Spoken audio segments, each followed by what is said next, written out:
conectando un poco con esto de la parte de visión y del procesamiento de imágenes, tenemos que empezar a ver otros sensores como los medidores de rango de distancia, pero quería dejarlos un poco con la idea de dónde se aplican estas cosas.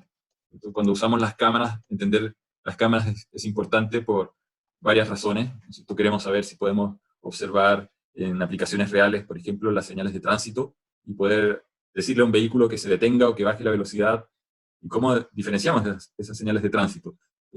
Uno puede pensar, bueno, la primera diferencia tiene que ver con la forma de la señal. Un triángulo no es lo mismo que un octógono de un disco pare, y todo el mundo probablemente sabe eso, que la forma dice algo y el color dice algo. Entonces, en este trabajo en particular, estábamos usando información de forma y color. Aquí hay histogramas que muestran la cantidad de píxeles que hay de un cierto color. Nosotros lo que hacíamos era convertir las imágenes RGB a algo que se llama HSV, que es Hue Saturation Value. Bien, como les decía, en aplicaciones de tránsito o de vehículos autónomos,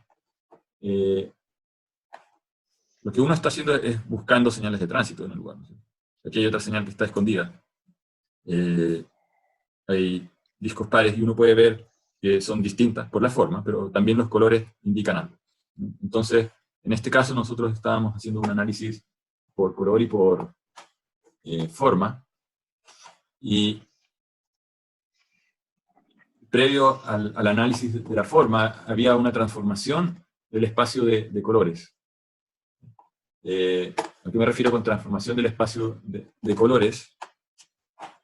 Nosotros podríamos considerar que los colores rojo, verde y azul forman parte de un sistema cartesiano, ¿cierto? El blue estaría acá. Entonces rojo puro sería el lugar 1,0,0. El verde puro sería 0,1,0. Y el azul puro sería el 0,0,1. O 2,55. Si trabajamos en la escala 0 a 2,55 sería máximo en azul, nada en verde, nada en rojo. Después tenemos combinaciones.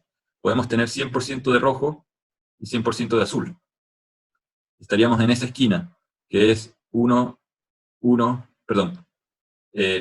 1. Después, ese color 1, 0, 1 es el magenta. Después tenemos combinación de azul con verde. Ese sería 0 rojo, 100% verde, 100% azul. Ese es el cian, o el celeste. Y después, rojo puro con verde puro generan el amarillo. Ese es el 1,1,0. Este es el amarillo, yellow. Y después está la combinación de rojo puro, verde puro y azul, ¿no es cierto? Los tres colores generan aquí este punto en la esquina opuesta, porque está el 0,0,0, que es negro, y en la esquina opuesta de este cubo está el blanco, que es el 1,1,1. Entonces, cuando uno está buscando un color dentro de una imagen, uno podría pensar esto como voy a buscar en un cierto rango, ¿no es cierto? Quiero cosas que sean de un valor medio rojizo, intermedio, no muy verdes, y tal vez con una cierta variación en el azul. Entonces el azul puede estar en este tramo, y me voy a enfocar acá en una subregión. Voy a buscar en esta región que tiene una mezcla de azules y una mezcla de rojo. Aquí hay una variación de rojo y una variación de azul. Por lo tanto, dentro de esa zona están los colores de interés. Pero podría mirar qué pasa en la diagonal de este cubo. En la diagonal de este cubo no pasa nada, porque tengo desde el negro, que es este de acá, el 0,0,0, hasta el blanco, y variaciones como 0,5, 0,5, 0,5 es un gris que está aquí a medio camino. O sea, en realidad ahí no hay color. Son niveles de grises en esa diagonal. Y entonces yo podría hacer una transformación de ejes de coordenadas donde esta diagonal la llamo eje de intensidad. Puedo tener nada de intensidad hasta algo totalmente brillante, y después puedo definir ejes ortogonales, en el cual voy a tener un eje en esta dirección, y otro eje así, ¿no es cierto? Son ejes ortogonales, uno que coincide con el rojo, y otro que está metido dentro del plano verde-azul, ¿no es cierto? En esta dirección. Entonces, este que coincide con el rojo, yo lo podría asociar a algo que se llama la crominancia roja, y este de acá lo llaman crominancia azul. Entonces yo podría definir un espacio de colores donde tengo intensidad, crominancia roja y crominancia azul. Y en el fondo lo que esta representación está diciendo es qué tan brillante es, y qué tan cargado al rojo está, o qué tan cargado al azul está. O uno puede definir otro espacio de colores donde hay una combinación lineal, ¿no es cierto? Porque ¿qué es una transformación de un sistema de coordenadas? Si yo tengo un vector x, y, z, la transformación es una multiplicación por una matriz, ¿no es cierto? Es una operación de rotación, donde voy a tener acá una matriz A, B, C, D, E, F, G, H, I, ¿no es cierto? La matriz tiene que tener determinante 1, ser invertible, y su traspuesta tiene que ser igual a la matriz original para que sea una matriz de rotación. Pero podría encontrar matrices de transformación que no son necesariamente una matriz de rotación, sino que tienen un cierto escalamiento a lo largo de cierto eje. La cosa es que me devuelven un nuevo vector x' y z'. En el fondo estoy tomando el color original RGB y lo estoy portando a un nuevo espacio de color de crominancia roja-azul, dependiendo de lo que yo ponga dentro de esta matriz. Y podría tener otro espacio de color que es muy típico, que es el hue, saturation and value. La saturación, o sea, si imaginan el eje intensidad, cuando yo me alejo ortogonalmente al eje intensidad, estoy saliendo de la zona gris y me estoy moviendo hacia las esquinas del cubo. Aquí podría pensar que hay un cilindro alrededor de este eje azul, y que mientras más me alejo del eje del cilindro, más me acerco a esta superficie que está coloreada, o tiene un color. Por lo tanto, uno diría que la saturación de ese color es máxima, ¿cierto? Entonces, mi coordenada radial está asociada a saturación, mi eje está asociado al valor entendido como intensidad, y hue, uno lo podría asociar a la dirección angular, ¿no es cierto? Si yo imagino el eje intensidad, que era la diagonal del cubo, con unos discos alrededor, yo puedo definir un ángulo hacia dónde estoy apuntando en este disco, en esta especie como de coordenada polar con eje principal, el eje Y. Y esa coordenada polar angular es el hue, que es la tonalidad. ¿Hacia cuál de las esquinas estoy mirando del cubo? ¿Estoy mirando hacia el amarillo, hacia el cian o hacia el magenta? Entonces, tienen distintos usos. Va a depender, digamos, si uno está en el espacio subtractivo o aditivo. La pantalla de los computadores, uno dice, es un espacio aditivo, porque la pantalla cuando está apagada es negra y yo tengo que sumarle luz, ya sea en el rojo, en el verde o en el azul, para generar los colores. Mientras que las hojas de papel son blancas y por lo tanto tienen 100% de todos los colores. Y lo que estoy haciendo es anular algunos cuando la impresora, digamos, de inyección de tinta está poniendo tinta cian, magenta o amarilla, está en el fondo cancelando parte de ese blanco y está dejando solamente pasar, uno podría decir, una cierta frecuencia de color. Por lo tanto, cuando uno trabaja sobre el soporte que es el papel blanco, uno dice que ese es un espacio de color subtractivo, donde la lógica es restar color, no sumar como en la pantalla. Pero sin entrar en el detalle de cómo funciona uno u otro, porque en realidad uno es como el inverso del otro, lo que quiero que entiendan es que existe esta noción de espacios de color, no todo es RGB, y que para algunos procesos, cuando uno quiere encontrar, por ejemplo, el color de una señal de tránsito, e identificarla por color, saber que un disco de parar es rojo y que una señal tal vez de advertencia de cruce de peatones es amarilla. Entonces lo que yo tengo que buscar es la tonalidad de ese color. No me interesa si está de noche y ese amarillo se ve amarillo oscuro, o si está de día y hay plena luz del sol y ese amarillo se ve muy brillante. A mí me interesa el amarillo, independiente de la intensidad. Por lo tanto, lo que normalmente se hace es que primero uno toma los colores de RGB y pasa a una escala del tipo HSV, que es Hue Saturation Value, o a una escala de crominancia roja, azul e intensidad. Y lo que uno hace es descartar el canal de intensidad o de valor, porque, como les digo, no me interesa si está de noche o está de día. Yo lo que quiero saber es si el disco es realmente amarillo, y esa información está contenida en el hue, en la tonalidad.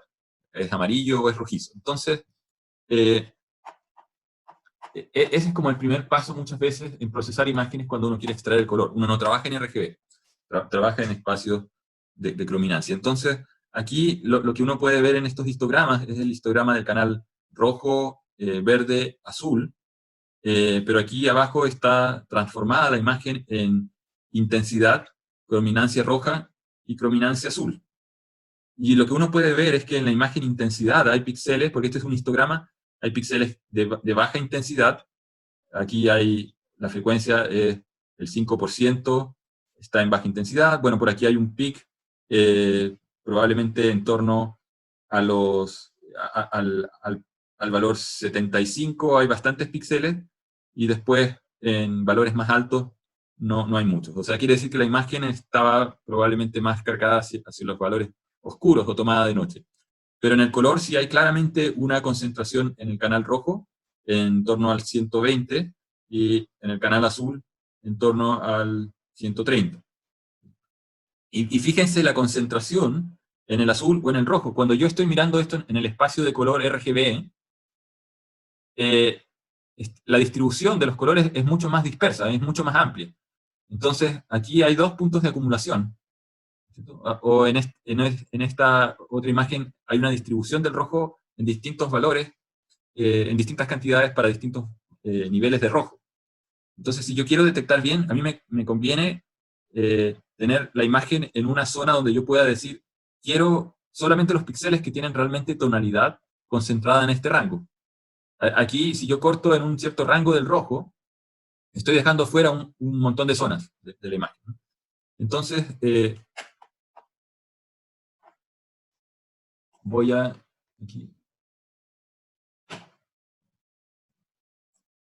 mostrarles que ese procedimiento de detección, no por forma, sino que poniendo distintos valores de umbrales, y fíjense que esta imagen está tomada era un día nublado en la tarde, con no muy buenas condiciones de iluminación, aquí a la salida del campus, y de hecho no se ve muy bien el rojo. Nosotros sabemos que el disco par es rojo, pero no se ve muy bien, se ven mejor algunas luces del semáforo, y lo que nosotros queremos detectar es las luces de freno de los otros autos, las señales de tránsito que son rojas, y al colocar distintos umbrales salen distintos candidatos. Aquí, por ejemplo, cuando se colocan ventanas con un umbral de 3 sigma, incluso aparecen zonas que no corresponden.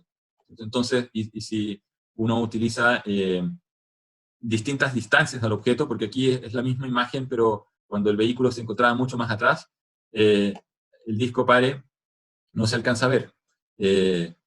Entonces, hay una cierta distancia que tiene que ver con la resolución de la imagen, a la cual sí se empieza a detectar, pero también aparecen algunos falsos positivos que no tienen que ver con la señal de tránsito, sino con las luces de los otros autos, y eso es lo que dificulta en una situación real la identificación correcta de la señal. Entonces, ¿sí? Esa distinción se hizo con RGB o se hizo con el otro método que nos estaba mostrando el cilindro. Con el otro método, con el método justamente, bueno, después si quieren les puedo compartir el trabajo, el paper, pero ahí está explicado que primero se hace este traspaso de RGB a Hue Saturation Value, en particular en este caso a Luminance, Red Chrominance and Blue Chrominance, crominancia roja, azul y luminancia, que es el canal Y.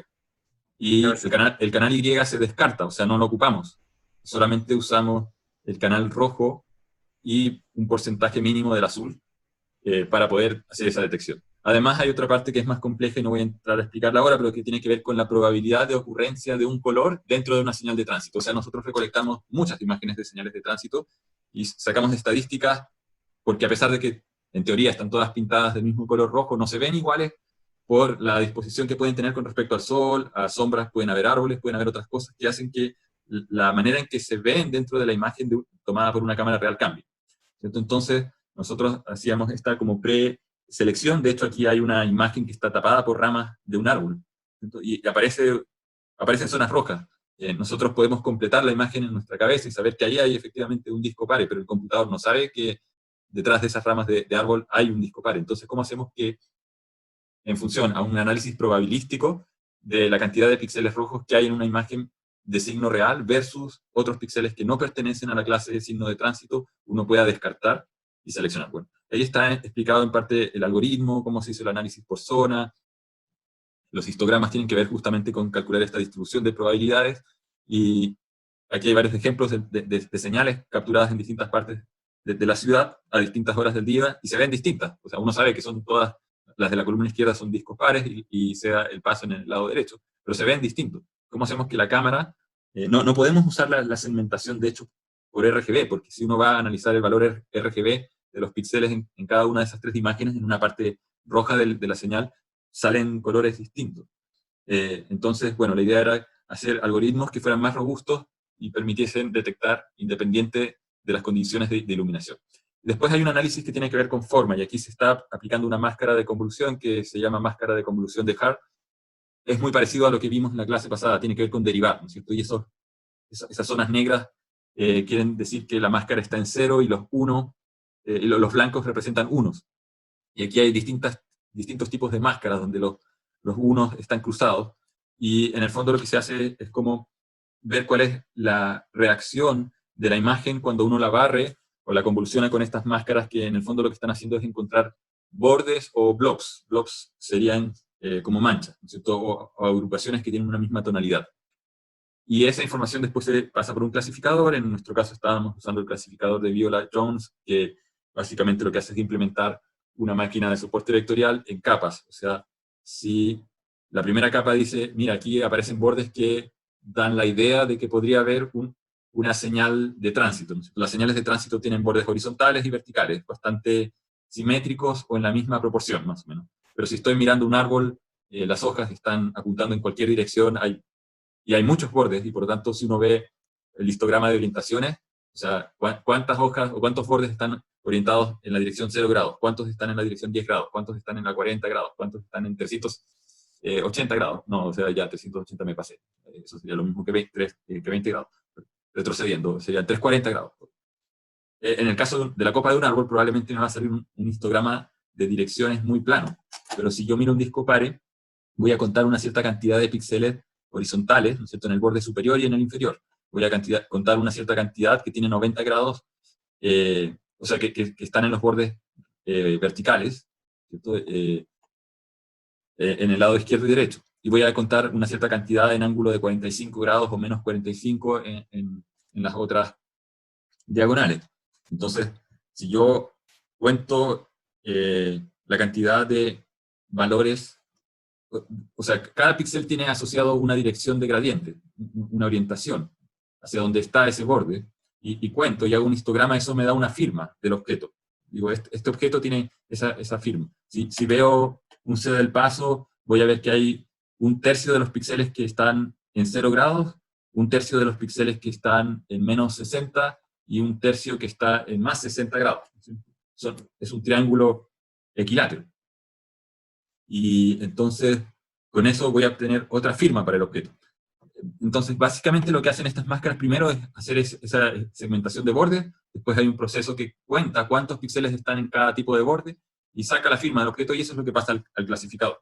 Entonces, bueno, este trabajo justamente lo que estaba haciendo era mostrar que es posible detectar señales de tránsito incluso de más lejos, si es que uno combina correctamente la información probabilística de color con la información probabilística de bordes. Y por eso es importante entender cómo funciona la cámara. Aquí hay otro ejemplo más del uso de los bordes. Estas son imágenes. En este caso estamos haciendo dos procesos. El color no nos interesa, porque las pistas son en general grises o de distintas tonalidades de gris, y por lo tanto la información de color nos dimos cuenta que no ayudaba mucho, pero sí la textura.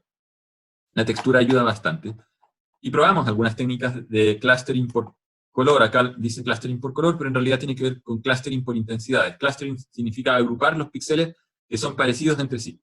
Entonces, al hacer esa agrupación, la imagen se reduce en planos principales, y es más fácil calcularle los bordes a esta imagen que está con píxeles unificados y agrupados, que calcularle los bordes a la imagen que tiene textura. La clase pasada hablábamos de aplicarle un filtro pasabajo, ¿no es cierto?, para remover los puntitos que puede tener la pista. Si nosotros empezamos a calcular la derivada sobre los puntitos de la pista, van a aparecer efectivamente variaciones de intensidad que generan gradientes que después pasarían incorrectamente por bordes. No son los bordes reales que nos interesa encontrar.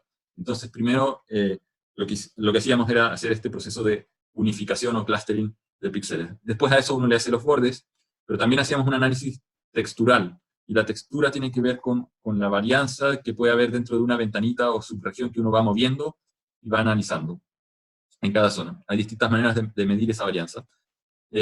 Finalmente, ¿qué era lo que nosotros queríamos lograr? Era poder ver esos bordes, no en pistas donde el borde está bien demarcado, porque si uno va probablemente a una autopista importante, digamos, las concesionarias o la dirección de vialidad del Ministerio de Transporte está obligada a tener el estado de estas carreteras cumpliendo ciertas normas que exigen que esas líneas estén pintadas. Distinto es probablemente lo que ocurre a nivel como municipal o en los barrios donde uno ve calles donde las señales, digamos, de tránsito de peatones están despintadas. Pero a nivel de carreteras eso no depende de los municipios y hay una obligación de tener esas líneas bien pintadas. Pero nosotros estábamos pensando en qué pasa si uno quiere introducir vehículos autónomos en la ciudad. La ciudad no tiene, debería en teoría tener todas las líneas bien pintadas, pero muchas veces esa no es la realidad, no es la realidad sobre todo de los países en Latinoamérica. Entonces, y además ocurren otros efectos. Por ejemplo, en la imagen de aquí del lado derecho, esas manchas negras son sombras de árboles. Entonces, la imagen original, no sé si la tengo un poco más abajo, por ejemplo, estas son imágenes, las dos de abajo son del centro de Santiago, y hay calles que tienen árboles y se ven esas sombras. Esta es al lado del Cerro Santa Lucía, la de abajo de la derecha, está lleno de árboles y no se ve el borde. O sea, nosotros en nuestra cabeza lo imaginamos o lo completamos porque nuestra cabeza probablemente está mirando la vereda, está mirando el pasto que está más allá y uno mira los autos que están adelante y el color del pavimento, ¿no? Pero donde están las manchas, si nosotros nos ponemos a analizar la imagen en detalle, aquí no se logra apreciar dónde está la sombra, la diferencia de color entre lo que está después de la cuneta y lo que está sobre el pavimento de la pista real. Entonces, si tratamos de aplicar un algoritmo de detección de bordes tradicional, el algoritmo no va a encontrar nada, ahí no hay nada. Es del mismo color un lado y el otro. Sin embargo, hay ciertas manchas donde sí hay un poco de luz y ahí sí se detectan ciertos puntos. Entonces, en este trabajo lo que estábamos proponiendo era primero hacer una unificación de zonas por textura y esta es la imagen una de las imágenes del centro que les mostraba.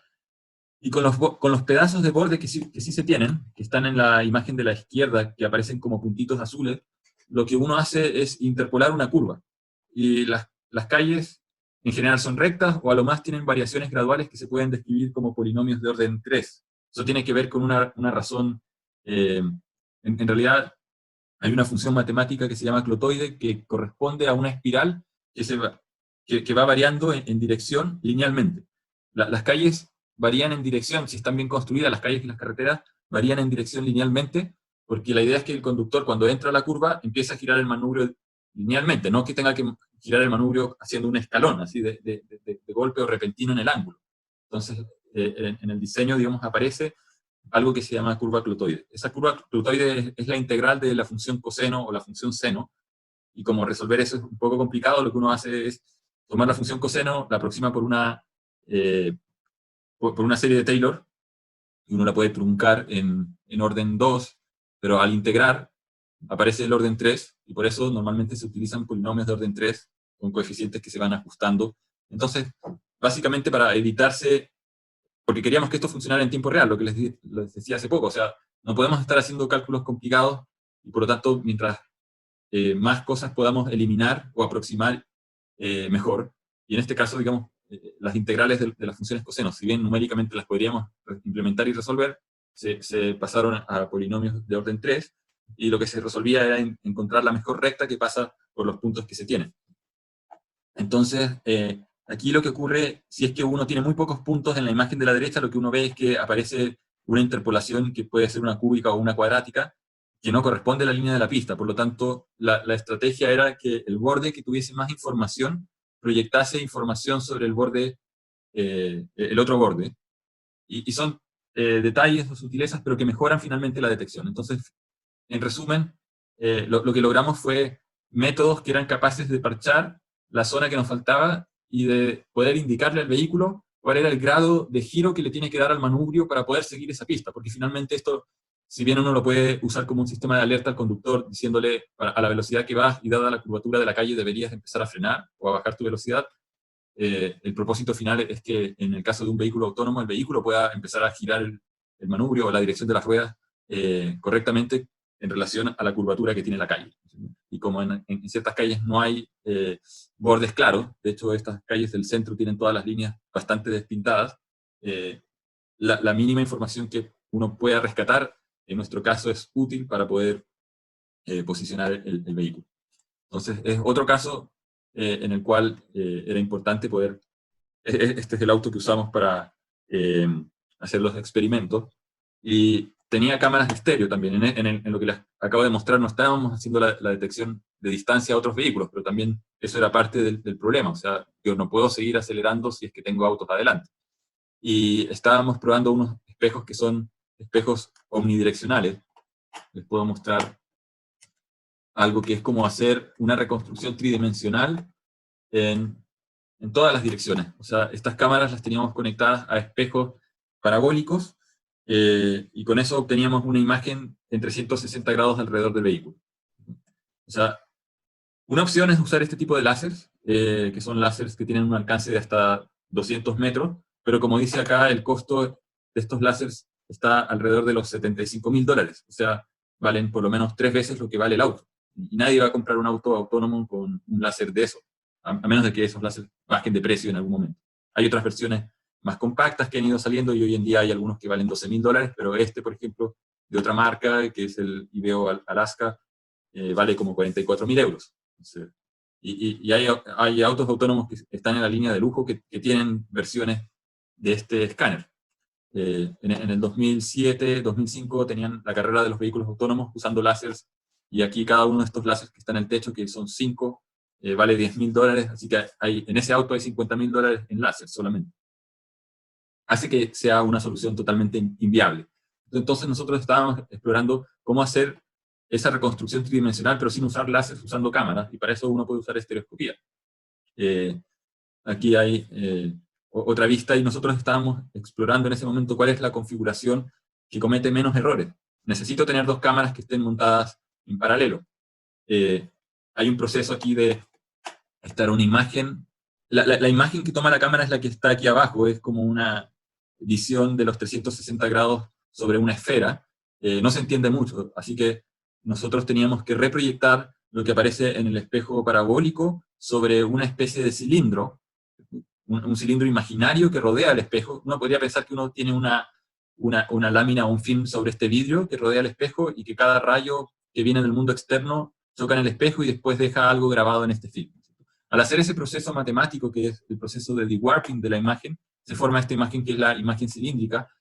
Nosotros hicimos todo el cálculo, digamos, matemático de cómo se proyectan esos rayos para poder mantener las escalas, porque si se fijan acá, a pesar de toda esta deformación de la imagen original, más o menos se mantiene la escala, y necesitábamos que las líneas de la pista se vean rectas, ¿cierto? Y que los otros vehículos aparezcan correctamente, y aquí hay una imagen con la perspectiva correcta de lo que está alrededor del vehículo. Eso que estamos haciendo con una cámara, hay que hacerlo con las 2 cámaras.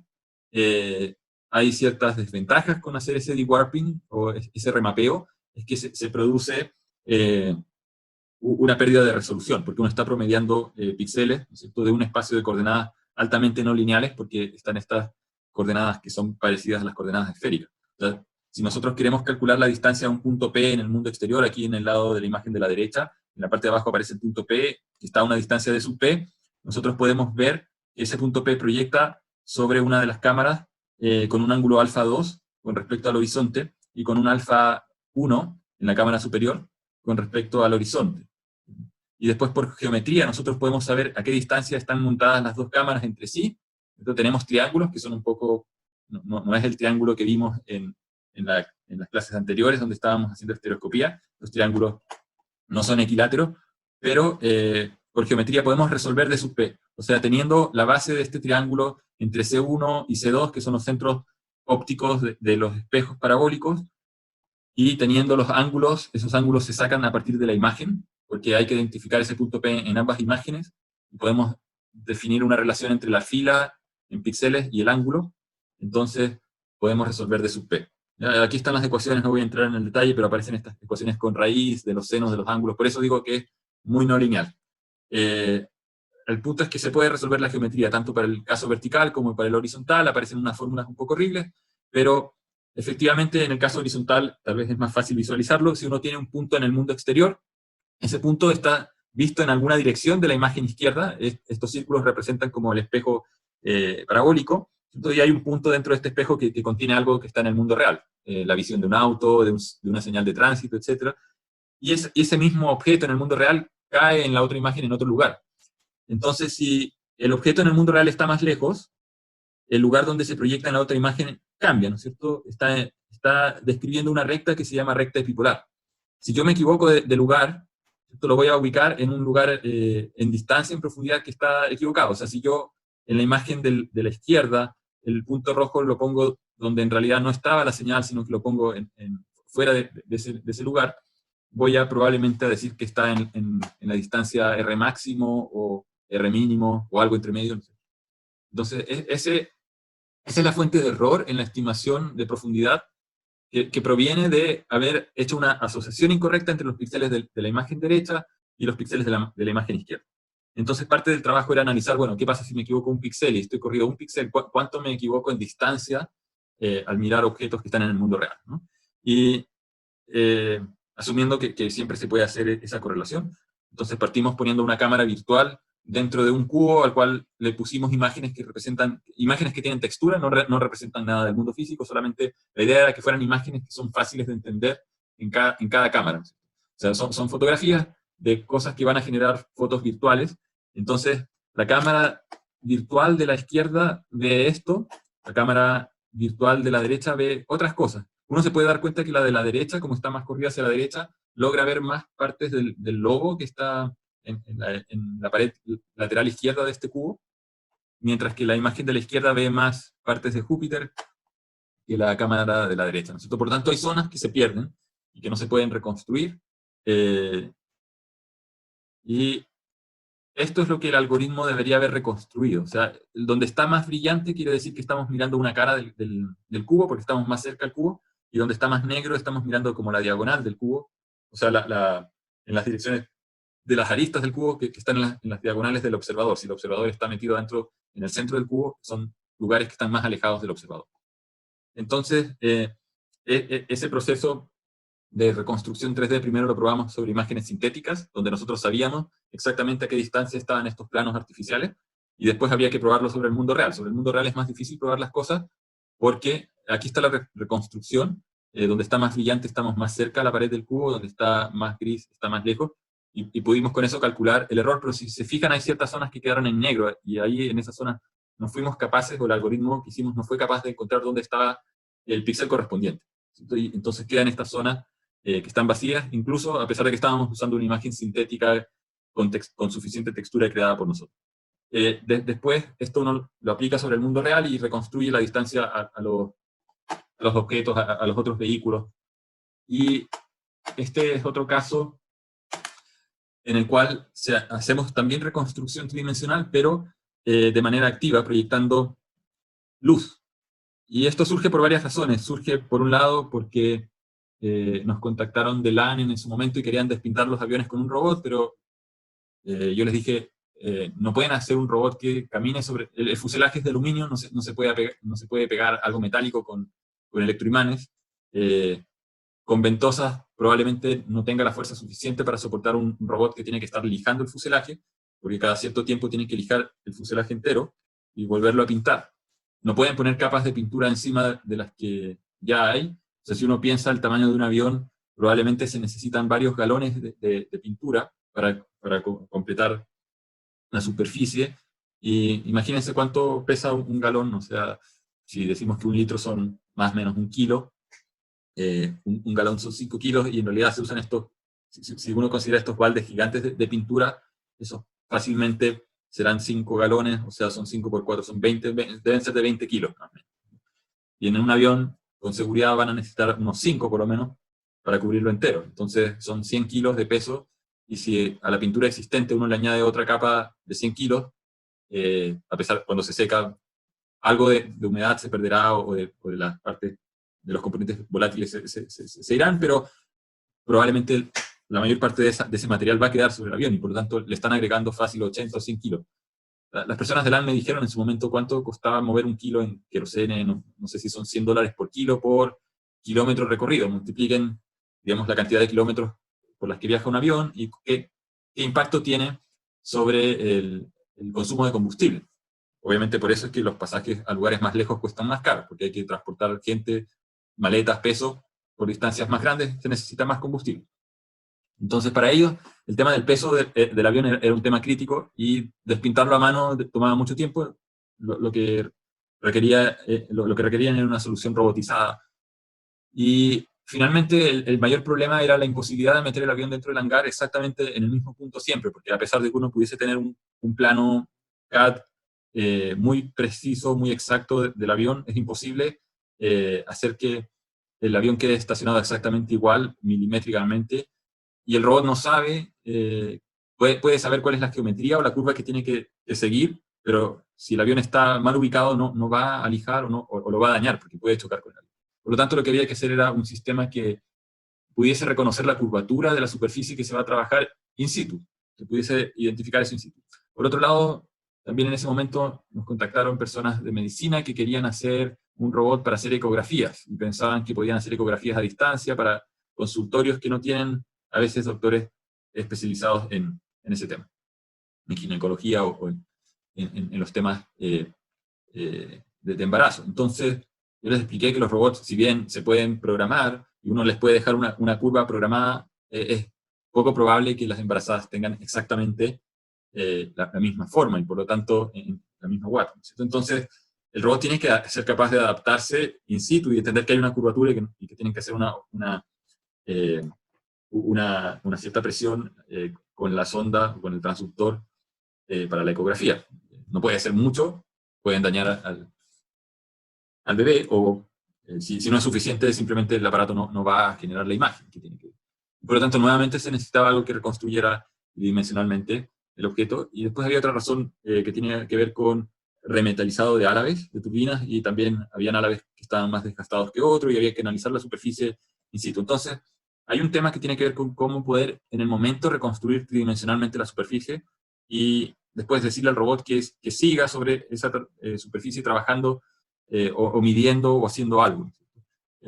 También pueden haber otras aplicaciones. Y si bien uno puede pensar que las impresoras 3D van a ser un objeto, una réplica de los objetos, añadiendo material, las impresoras 3D tampoco resuelven todo en todos los tipos de situaciones o de materiales que se necesita fabricar. Porque muchas veces el producto terminado no tiene la resistencia mecánica que se necesita. O sea, si necesito algo metálico, si bien hay gente que está investigando en cómo hacer impresión 3D con filamentos metálicos que hay que básicamente fundirlos en el minuto, o hacerlos que sean fundibles en el minuto, no es el método, digamos, que funciona. Hasta el momento nadie ha logrado, digamos, hacer algo que mecánicamente resulte estructuralmente lo suficientemente rígido. Y por lo tanto, lo que se hace es utilizar métodos que son de remoción de material, no de aporte de material, sino que van gastando el material. Aquí está el ejemplo de la ecografía robótica, el de despintado de aviones, y el de metalizado de álabes. Y estos son casos, digamos, reales. Esto estaba en ASMAR, y ese desgaste que ustedes ven ahí es porque el agua igual tiene minerales, sobre todo en este caso venía de la central Alfalfal, baja con mucho cuarzo el agua de los deshielos de las montañas, y ese cuarzo es como una lija, es un abrasivo, es como arena, y va desgastando, hasta que se hacen esos hoyos. Y en algunos casos los hoyos incluso traspasaban el árabe, con lo cual la paleta pierde eficiencia, porque el chorro de agua que viene bajando de las tuberías del embalse va a caer en ciertas paletas que en realidad son como coladores al final, y que no empujan la turbina correctamente, ¿no? Ahí hay una que tiene el hoyo que les mencionaba. Y esos hoyos los hizo el desgaste, la erosión del agua, con arena hace eso.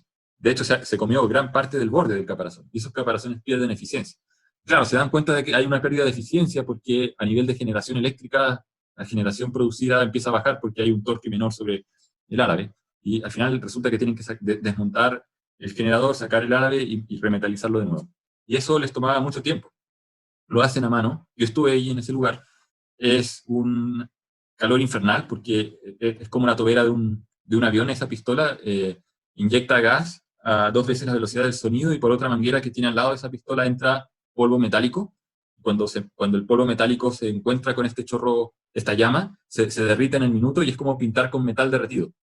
Súper interesante, pero la persona duraba con ese traje como 15 minutos y después tenía que salir a descansar media hora porque quedaba bastante caliente, a pesar de que tiene un traje especial y oxígeno, y así es como quedan cuando se van remetalizando. Pero ¿qué es lo que pasa? Que al hacerlo a mano, la persona igual se cansa, está mirando esta llama, y la idea era robotizarlo, y que la persona utilizara un robot controlado a distancia y no que estuviese puesta a esa situación. Entonces, el tema es cómo hacemos la reconstrucción tridimensional, y aquí estoy mostrando lo que es un patrón de líneas proyectados sobre un objeto hipotético, y uno puede hacer patrones de líneas que son patrones como patrones binarios, y utilizar técnicas de triangulación, que es lo que vamos a ver ahora. Entonces, si yo proyecto, esto de hecho es algo que hicimos en el laboratorio, pusimos una caja y proyectamos la mitad de la imagen con luz blanca y la otra estaba apagada. Después proyectábamos blanco, apagado, blanco. Y después, cada vez con líneas más finas, encendido, apagado, y en cada zona se genera un código binario. El código binario que se ve en la imagen va a variar dependiendo de la profundidad que tiene el objeto en la imagen, y con eso nosotros podíamos, por ejemplo, agrupar todos los píxeles que están en una cierta zona con un mismo código binario. Eh, o sea, si tengo acá un píxel que en la imagen 1 tiene un número 1, y aquí también tiene un número 1, y aquí en esta tiene un número 0, y aquí en esta tiene un número 0, y aquí en esta tiene un número 1, ese es el código binario asociado a ese píxel. Y cada píxel va a tener un código binario. El código que tenga va a depender de la posición donde esté. Y yo podría tener un código binario asociado al fondo, ¿no es cierto? Y ese va a ser el 0, voy a tratar de ponerlo en el mismo lugar, 0, 0, y aquí ya aparece un 1. Entonces, obviamente son distintos, no son el mismo valor. Ese valor, entonces, para todos los píxeles que son del fondo, todos van a tener el código 001 algo más, ¿no es cierto? Y los puedo poner en un mismo plano. Y cuando yo encuentro un cambio de código es que el objeto avanzó hacia adelante. Vamos a verlo en términos de geometría. Entonces yo tengo la cámara, aquí está la lente, aquí tenemos un objeto en el mundo real, y lo que yo quiero es obtener la distancia z a este objeto. Y por otro lado, yo puedo tener a una distancia conocida del centro óptico de la cámara, aquí está el centro óptico C,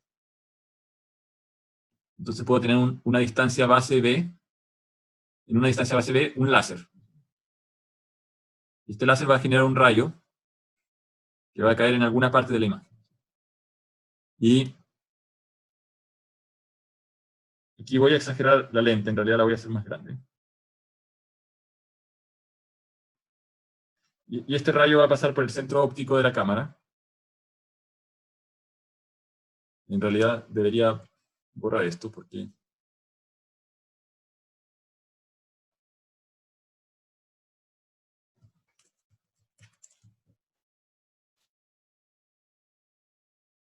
Aquí está el centro, entonces vamos a generar esa recta.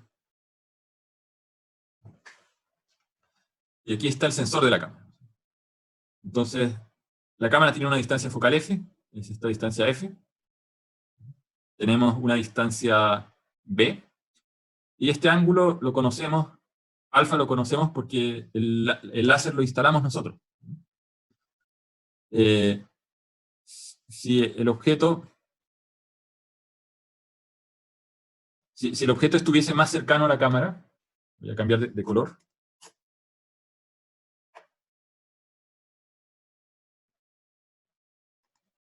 Entonces, si el objeto estuviese más cercano a la cámara,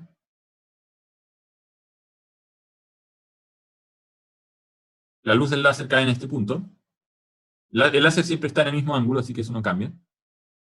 Y ese punto se va a ver en otra ubicación distinta de la cámara. Esto va a pasar acá por el centro óptico y va a caer mucho más allá. Aquí estoy exagerando el tamaño del sensor. La cosa es que yo puedo contar cuántos píxeles hay hasta el punto donde se proyecta o se forma la imagen. Entonces, volviendo al caso rojo,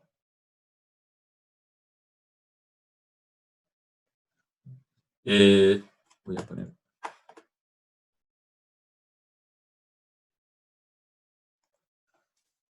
Tenemos esta distancia, la podemos llamar la distancia X. Eso lo medimos en la imagen.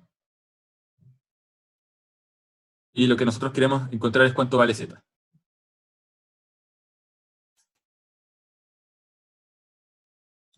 Entonces aquí tenemos un triángulo que tiene, podríamos decir, ángulo beta, tiene altura Z, y nosotros sabemos que beta es igual a arco tangente, ¿no es cierto? Este ángulo también es beta, este ángulo de acá, este ángulo pequeñito también es beta.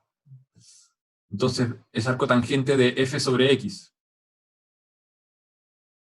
F está fijo, viene de la cámara, x lo medimos en la imagen, entonces tenemos beta, y alfa lo conocemos por el montaje también, entonces también sabemos que, supongamos que esta distancia se llame, la voy a llamar L1, y este lado del triángulo de acá lo voy a llamar el lado L2.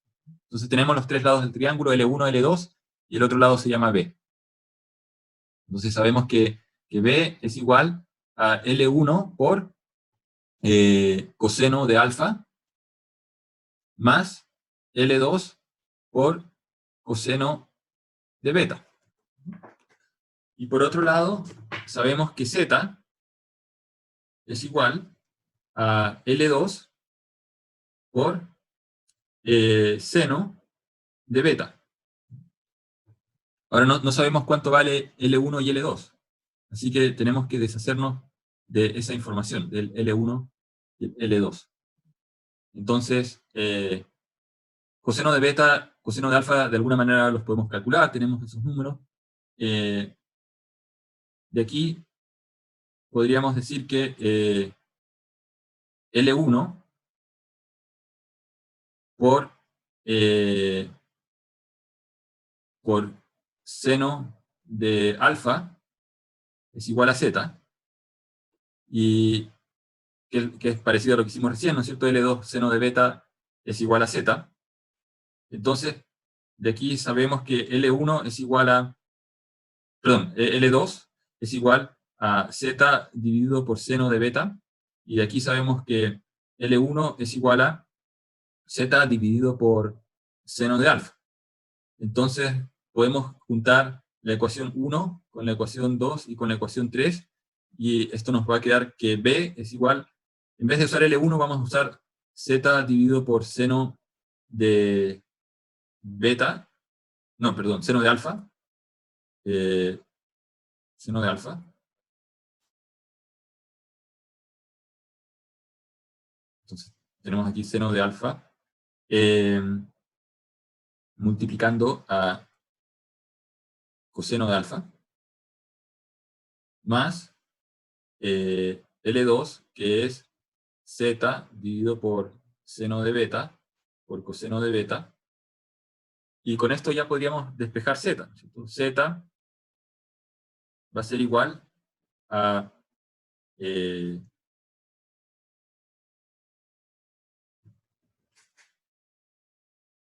aquí tendríamos que hacer esta suma. Tendríamos seno de alfa, seno de beta, dividido por coseno de alfa, seno de beta, más coseno de beta, seno de alfa, todo esto multiplicando a B. Podemos aquí decir que si nosotros calculamos tangente de beta, eso es lo mismo que f dividido por x, ¿no es cierto? Que es lo mismo que seno de beta dividido por coseno de beta. Entonces, podemos dividir esta expresión por coseno de beta arriba y abajo. Sí, podemos dividir acá por coseno de beta, y aquí el coseno de beta se va, y aquí nos quedaría coseno de beta, ¿no es cierto? Y después los senos de alfa los podemos dividir también arriba y abajo por seno de alfa. Entonces, dividimos acá por seno de alfa, y dividimos acá por seno de alfa, nos queda 1, y aquí dividimos por seno de alfa. Entonces, esto nos va a quedar que lo del numerador es tangente de beta, que es f dividido en x, todo esto dividido por f dividido en x dividido en tangente de alfa más 1 por b. Podemos multiplicar por tangente de alfa arriba y abajo, y por x, y entonces esto nos va a quedar f por tangente de alfa por b, todo esto dividido por f más x tangente de alfa. ¿Cierto? Nos va a quedar, multiplicando por x tangente de alfa arriba y abajo, nos va a quedar esta fórmula. Entonces podemos obtener la distancia de los objetos en la escena. Nos basta medir x, eso lo tenemos que mirar en la imagen, y el f es un parámetro dado, distancia focal está dada, tangente de alfa, bueno, habrá que ver cómo se montó el láser para calcular tangente de alfa, el láser está fijo y el b está fijo. Hay una relación no lineal, porque el x está aquí en el denominador, que es un poco parecido a lo que pasa con la estereoscopía. Y esta es una técnica de triangulación. Lo que está haciendo este método de generar códigos binarios está utilizando básicamente esta fórmula, diciendo, bueno, donde tengamos un código binario en la posición de la imagen, todos los píxeles que tienen código binario 1, 0, 1, 1, entonces, dependiendo de esa desviación, están en un cierto x, y ese x está diciendo, entonces, que tendrían una distancia z asociada.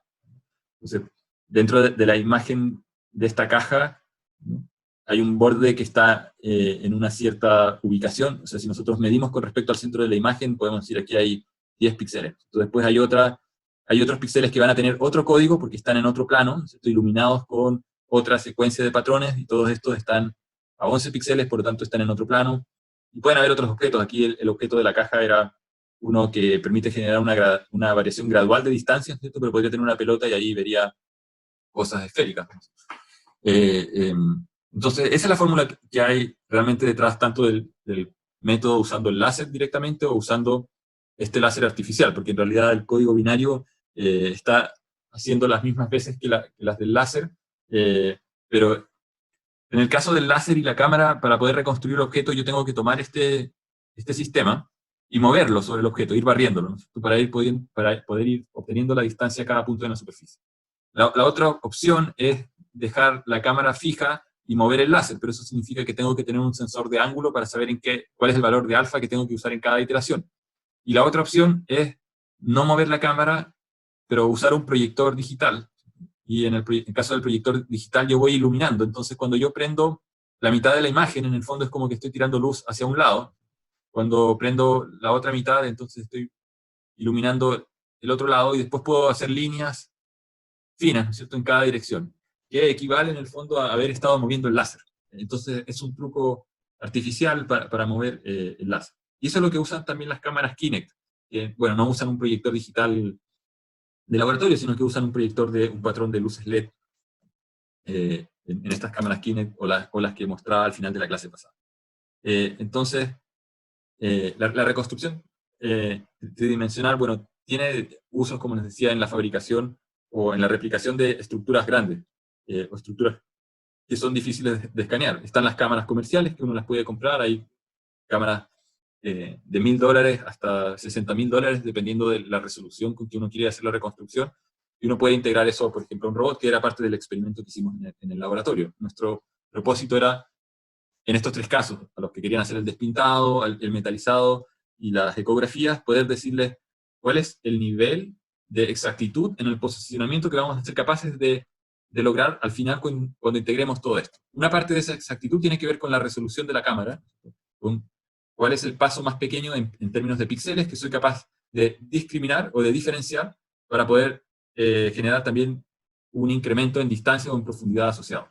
Esta es una renderización de lo que ocurre. Cuando uno está proyectando un plano láser, esto lo hicimos en Inventor, uno puede ver que la línea que proyecta sobre una superficie de fondo es una línea recta, pero cuando el plano láser se encuentra con una superficie curva o algo, la línea que ve la imagen ya no es la línea recta, es una línea que se aleja del eje recto. Y ese alejamiento de esta curva sobre el eje recto es lo que uno en el fondo está calculando. Nosotros usábamos un láser de color verde porque de esa manera podíamos olvidarnos de los problemas de identificar correctamente los puntos. Cuando uno está usando luz natural y patrones que son proyectados, como el del proyector, que si bien lo usamos como un experimento para validar el concepto, lo mejor es usar una fuente de luz donde uno pueda caracterizar lo mejor posible el color. Entonces, lo que la imagen ve es un perfil como el de la imagen de más de la derecha. Lo que la imagen de la cámara muestra, o le muestra al computador, es esa línea, el computador no sabe realmente qué objeto hay, porque a veces uno puede tener objetos que son todos de un solo color. Aquí, por ejemplo, estábamos mirando un mouse y en realidad lo que se hacía era primero sacar una foto con el láser apagado y después sacar otra imagen con el láser encendido y hacer la resta, ¿no es cierto? Entonces, la resta me va a mostrar la diferencia de dónde realmente está la imagen apagada, que se ve bastante oscura. El color del objeto ni siquiera lo veo, ni siquiera me interesa, porque no estoy analizando acá colores, estoy analizando distancias. Y al hacer la resta, lo que se obtiene es esta imagen que está más a la derecha. Y esa diferencia en posición está directamente asociada al cambio de nivel o de distancia hacia la cámara. Entonces, ahí está el mouse mucho más iluminado. El punto es que al hacer la segmentación, aquí aparecen ciertos problemas. De hecho, el láser reflejado sobre esta superficie muy lisa, por temas de intensidad de la luz del láser, se veía más ancho, ¿no? En las partes más oscuras se veía una línea más fina. En el papel de fondo también se veía bastante más ancho porque saturaba los píxeles vecinos. Entonces, al final lo que tengo no es un problema de identificar solamente la posición del píxel, sino que tengo que adelgazar esa línea hasta encontrar dónde está realmente el píxel central o más intenso de la línea. O sea, a nivel de imagen lo que uno veía es como esta imagen negra que está binalizada, donde tengo píxeles en off, en 0, y píxeles en on, en 1, pero la tengo que angostar hasta hacer una línea lo más fina posible. Aquí estábamos en el laboratorio con el láser proyectado sobre un pedazo de tubería que teníamos de referencia. Esa tubería la habíamos medido bastante bien para saber cuál era el diámetro de ese cilindro, y después lo comparábamos con una superficie cilíndrica ideal. Y después le pedíamos al robot que fabricara una superficie cilíndrica idéntica a la que había medido, y después comparábamos cuál era el error de fabricación. La cosa es que llegamos a errores de fabricación de 0,5 milímetros. Eso era lo mejor que podíamos, 0,47. Era lo mejor que podíamos fabricar. Aquí está, digamos, la explicación en términos de ecuaciones, lo mismo que ya mostré recién ahora. Llegamos a las mismas ecuaciones tanto para el eje X como para el eje Y, y con eso uno puede obtener las coordenadas tridimensionales. Todas estas son varias muestras que se le hizo al cilindro. Aquí en la imagen parecen arcos perfectos, pero en realidad hay un cierto nivel de error. En esas curvas hicimos planos inclinados de esferas, y después cuantificamos esas superficies y le pedimos al robot que siguiera punto a punto cada una de esas muestras que fue tomando, y se calculó el error entre el volumen original y el volumen reconstruido o replicado. Aquí están las fórmulas de cómo en realidad hay que integrar la distancia z sobre el dominio de la superficie para poder encontrar el volumen de la superficie. Aquí está explicada la matemática de cómo se hace eso. No es algo tan complejo, pero sí hay detalles que influyen, porque va a depender si yo la superficie la discretizo con cuadriláteros o con una malla triangular. Ahí varía un poco tanto la calidad del resultado como el tiempo de cálculo, y aquí están los resultados. O sea, en error RMS de reconstrucción tridimensional son relativamente pequeños para estas figuras, o sea, son 0,3, pero estos son errores de escaneo, o sea, cuán alejado estoy del tamaño real que tiene el objeto. El tamaño real nosotros lo medimos con otros instrumentos, y otra cosa es el tamaño fabricado, o sea, al tamaño medido, o sea, la medición del tamaño ya tiene un error, que es como de 0,3, 0,4 milímetros, y después hay otro error que se debe a que el robot cuando se mueve comete errores al moverse, y ese error, en el caso del robot del laboratorio, es de 0,1 milímetros. Nosotros ya sabíamos que ese era el error de movimiento del robot, porque eso es lo que dice el fabricante. Lo que no sabíamos era si realmente iba a ocurrir eso, y bueno, en la práctica ocurrió que efectivamente se sumaron los errores, o sea, el error de reconstrucción tridimensional se sumó al error al error de movimiento. Entonces, aquí, bueno, están explicadas, digamos, las secuencias o los pasos que fuimos tomando en cada superficie, cada cuánto íbamos moviendo el cabezal del fresador. Partimos con superficies que eran estas espumas florales que venden para hacer racimos de flores. Nosotros no teníamos en este caso la intención de fabricar algo que fuera totalmente sólido o rígido, solamente queríamos probar el concepto de poder replicar la geometría 3D lo más rápido posible. Entonces, para facilitarle el trabajo al robot, le pusimos un material que fuera blando. Al principio partimos con unos materiales que eran bloques de madera y se demoraba un montón. El robot no puede avanzar más rápido de lo que la herramienta de corte se demora en sacarle material a la superficie. O sea, tendríamos que haber usado un fresador industrial que no teníamos, y con el que teníamos solamente podíamos avanzar hasta cierta velocidad, dada la capacidad de remoción de material que tenía el fresador, y eso al final nos llevó a usar esta espuma floral. Por eso si ven eso ahí, se preguntan por qué hay un bloque que parece de espuma o de plumavit, es por eso. Pero no es que uno no le pueda cambiar la herramienta al robot y ponerle otra y empezar a desgastar metal, si uno quisiera, digamos, tomar un bloque como lo hace una máquina CNC.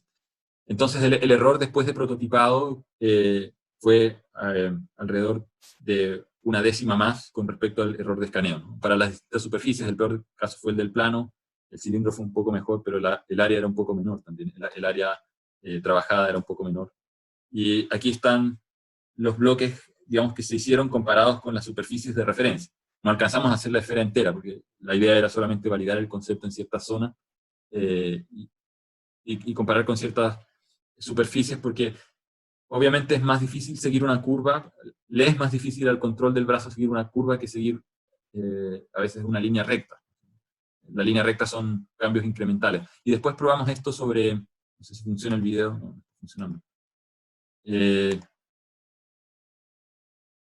Sobre un elemento decorativo de yeso que tenía la cara de, no sé si un dios Apolo o algo así. Y lo reconstruimos. Y esto es cómo se ve en el software 3D. Y después uno puede hacer muchas cosas. Por ejemplo, en el software 3D uno puede hacerle modificaciones al objeto. Y no sé si va a funcionar el video. No, algo le pasa a la... Bueno, aquí están las distintas etapas. Y esa es la etapa, o sea, final. Hay partes de los bordes que no alcanzamos a escanear, porque están muy de lado. O sea, si hubiésemos querido hacer la pieza completa, habríamos tenido que girar la pieza, hacer otro escaneo y después unir estas nubes de puntos para generar un resultado final. El problema es que, como no tenemos información geométrica del original con exactitud, en este caso, esto era más para demostrar que el concepto de replicado funciona bastante bien, pero no podíamos cuantificar cuál era estadísticamente el error de fabricación. Solamente nos podemos guiar por los resultados anteriores y decir que nuestro error de fabricación era inferior o alrededor de los 0,5 milímetros. Entonces, el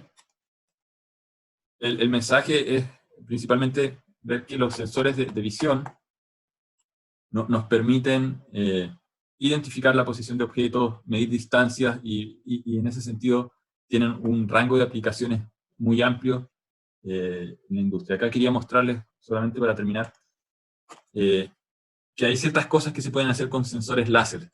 Este concepto de triangulación no necesita necesariamente de la generación de una línea visible y una cámara de espectro visible. O sea, lo mismo podríamos hacer con un escáner infrarrojo. De hecho, en general son láseres infrarrojos y un receptor. Entonces, es un sensor de marca Keyence.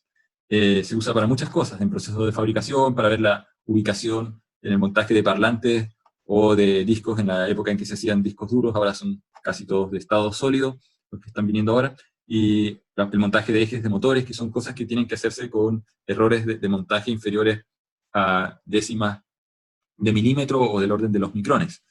Y por aquí tengo la imagen del sensor, pero es básicamente un láser con una cámara.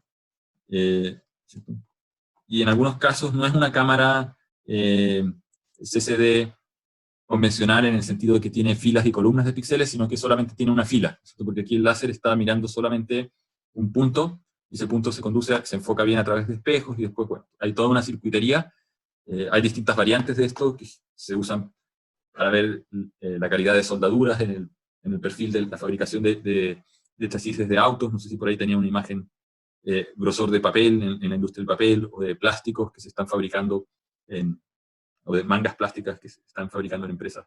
Aquí está el caso del auto, ¿no? Básicamente medir que no hayan abolladuras o que el cierre sea hermético y que haya quedado bien instalada los sellos, las gomas de hermeticidad. Este otro de acá tiene que ver con ver imperfecciones en las uniones. Entonces, con este tipo de sensores uno es capaz de ver distancias que están en el orden de los micrones. Si van aquí a la tabla de especificaciones, dice el rango de operación de esta variante es de 80 milímetros, que son 8 centímetros. Puede medir cosas que están a esa distancia de 80 más menos 1,5 centímetros o 15 milímetros, pero que no es una gran distancia, porque están enfocados para trabajar a un rango muy corto, pero con una resolución de 0,0 micrones, 0,05 micrones, es una resolución increíble. O sea. Entonces, hay aplicaciones que necesitan ver fallas a nivel, digamos, microscópico, de pequeñas fracturas en el material, y para eso se usan este tipo de sensores. Pero el principio de funcionamiento es exactamente el mismo que para la escala más grande, ¿no? Eso es lo que vamos a ver la próxima clase, o sea, cómo medimos distancias, pero usando técnicas láser, que pueden ser la técnica de triangulación que vimos hoy día, las ecuaciones son las mismas, o pueden ser técnicas que miden el tiempo que la señal se tarda en ir y volver. Eso es más, en realidad, esos son en realidad sensores que tienen que tener muy buenos cronómetros. Ahí el desafío no es medir un ángulo, sino que es medir el tiempo de vuelo. Lo dejamos hasta acá por hoy, y nos vemos el próximo jueves.